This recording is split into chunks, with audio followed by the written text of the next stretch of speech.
जे मध्यमवर्गीय त्यांना मिळाल्याच पाहिजेत आणि त्या तुम्ही देणार. देणार। आता मुंबईकडून थोडंसं आपण पुण्याकडे जाऊया. पुण्याचा जर एक अंदाज घेतला गेला तर थोडीशी नाराजगी आहे उमेदवारांवर. ज्या उमेदवारांना उमेदवारी दिली गेली आहे, गुन्हेगारी पार्श्वभूमी असलेले अनेक उमेदवार त्यात आहेत.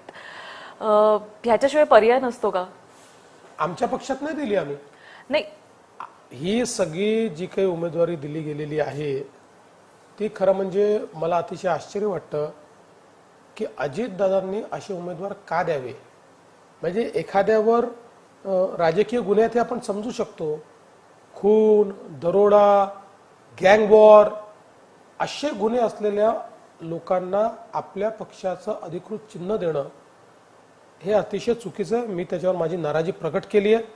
आणि अशा पद्धतीनं एकीकडे जर आपण दर भाषणामध्ये आयुक्तांना सांगतो, आयुक्त कोयता गँग दिसली नाही पाहिजे, आयुक्त तुम्हाला आम्ही इतकं दिलंय, इथे कुठल्याही पद्धतीचं गुन्हेगारी दिसली नाही पाहिजे, आणि दुसरीकडे अशा अतिशय जालिम गुन्हेगारांना आपण जर त्या ठिकाणी राजाश्रय देणार असू तर गुन्हेगारी कशी कमी होईल. त्यामुळे चूक आहे.